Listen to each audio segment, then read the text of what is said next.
Hello, it is Sergeant Epic here, and welcome to the Comic Countdown number 26.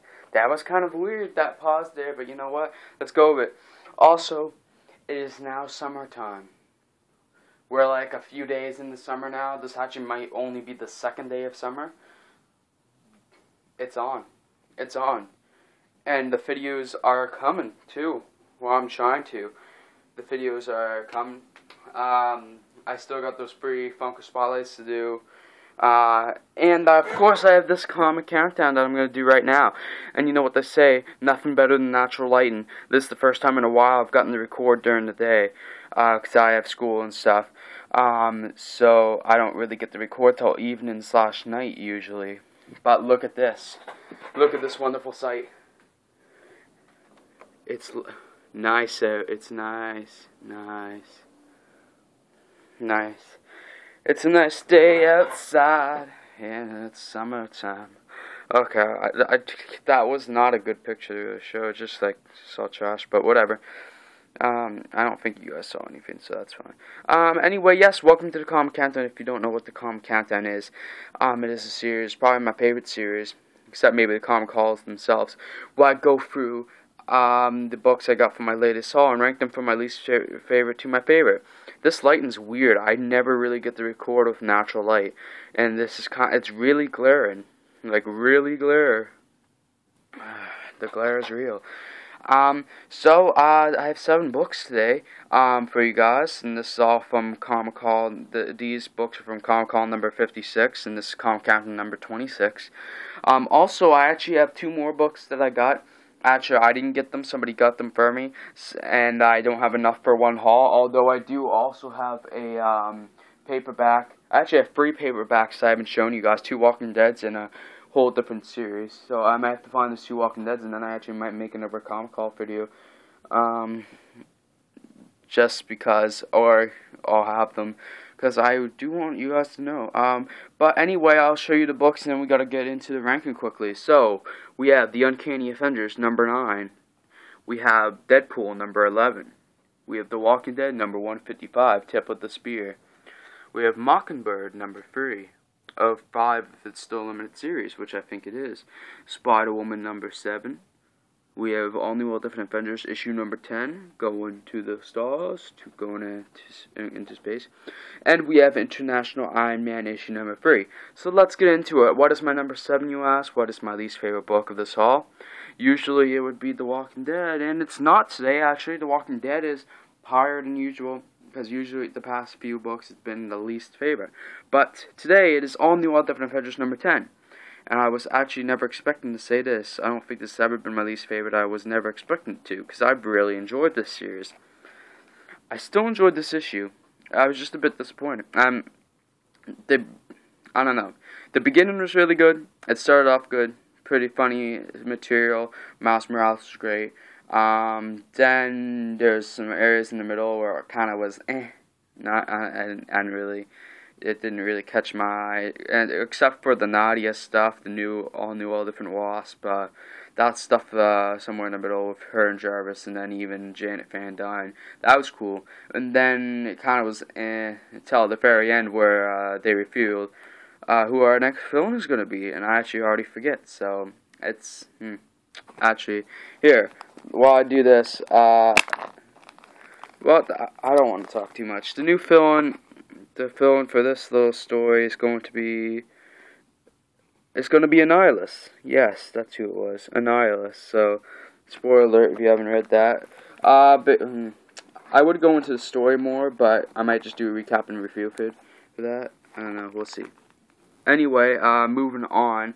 My number 6 is The Walking Dead, number 155, Tip of the Spear. This was an awesome issue. Damn, this was good. This was good. Negan is in the spotlight again, and actually, at the end of this issue, we learned that in 2 issues' time, starting at 157, I think it starts, is when the all-new story arc, Whisperer, is going to start. So they're going to war with the Whisperers in 2 issues' time or whatever. Maybe 3 issues' time, I forget. But yeah, this was awesome. Turns out Aaron actually didn't die last issue, or technically hasn't died yet. He's still alive and hanging on. It looks like he actually might live, so that's cool. I'll just give you some basics of what was in the story, I guess.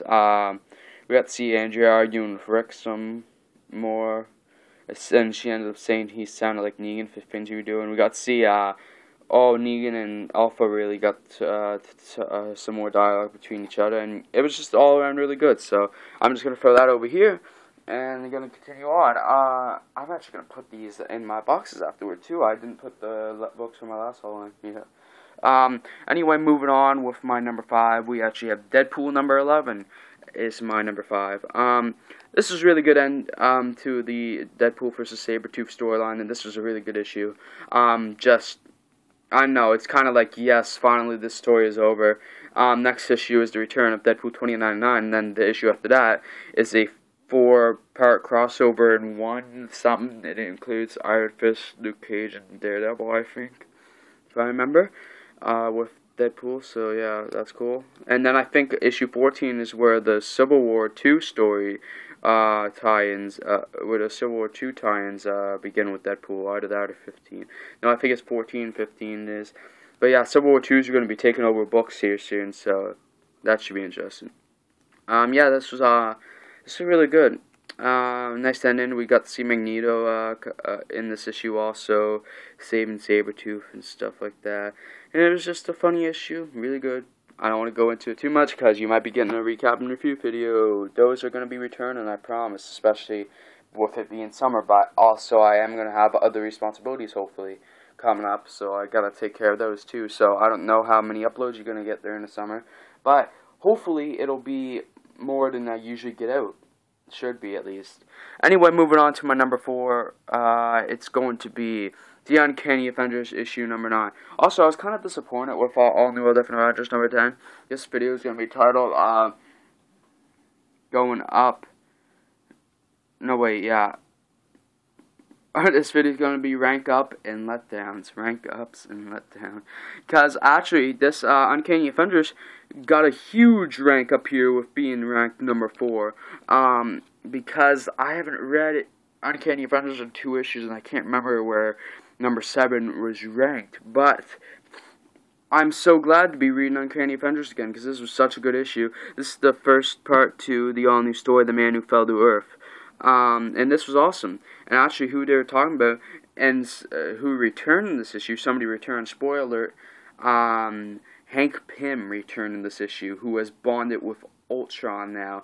And it's really interesting, really awesome. Rogue is actually the one who found them, because she was going to go save this like space capsule, something was falling to Earth, and it needs saving, and then somebody else saved it, and it turned out to be Hank Pym. So I'm not going to get any more into that, but this is also the first issue of Uncanny Avengers, I think, where, yeah, this is the first issue of Uncanny Avengers where Steve Rogers, a young Steve Rogers, again, gets to be with the Unity Squad. It gets to actually be on Unity Squad, so yeah, that was cool too.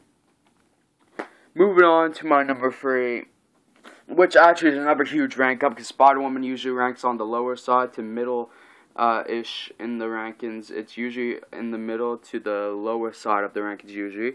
But Spider-Woman issue number 7 is my number 3.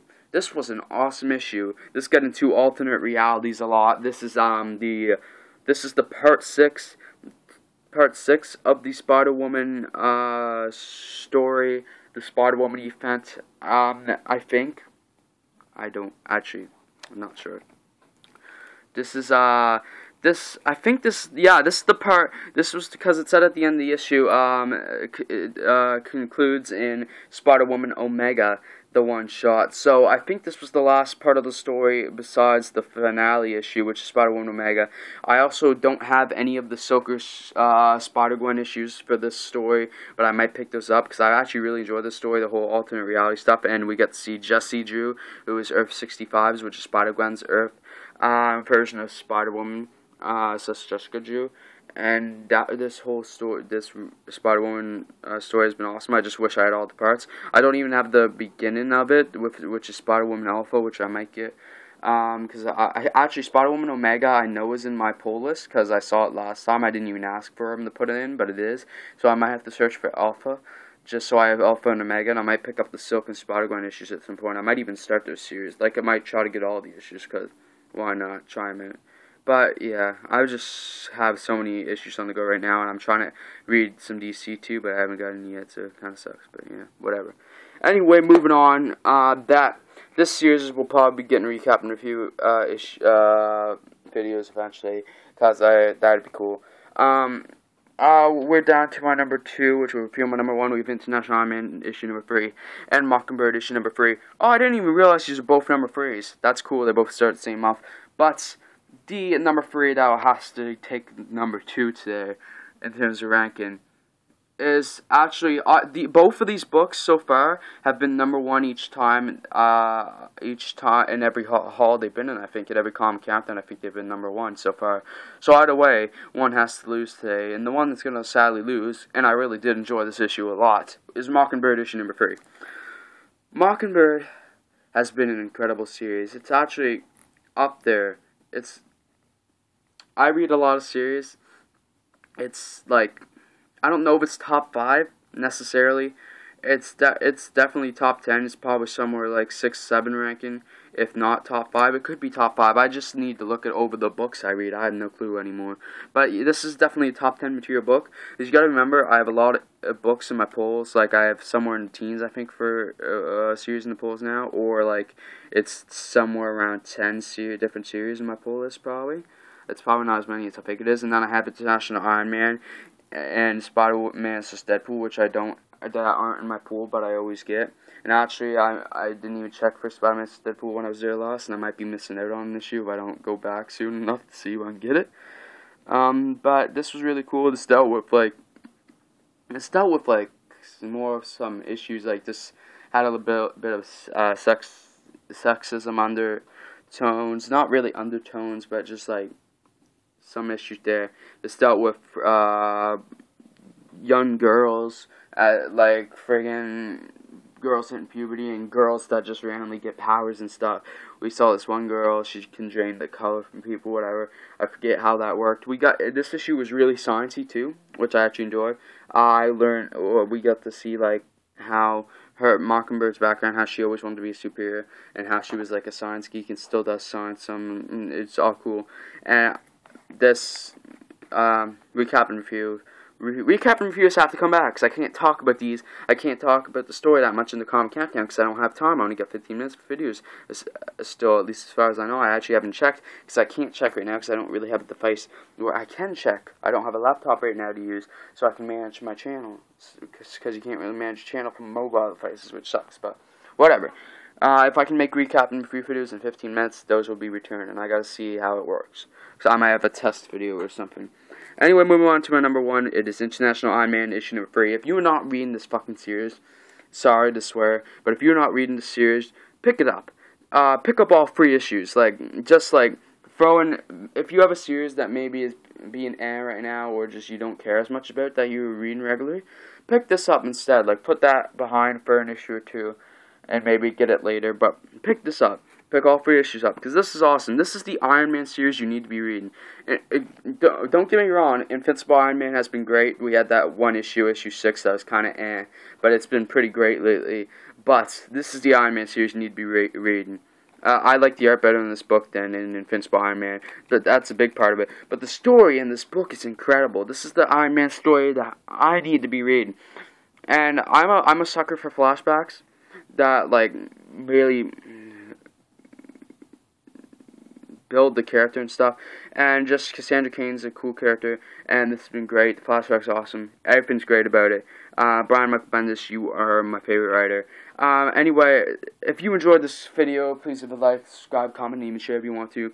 I'm going to share this to my Twitter. If you would not follow my Twitter yet, do that. I made a video announcement about that. Follow my Twitter if you want the first updates to when my videos come out, because that will let you know. You'll get a notification.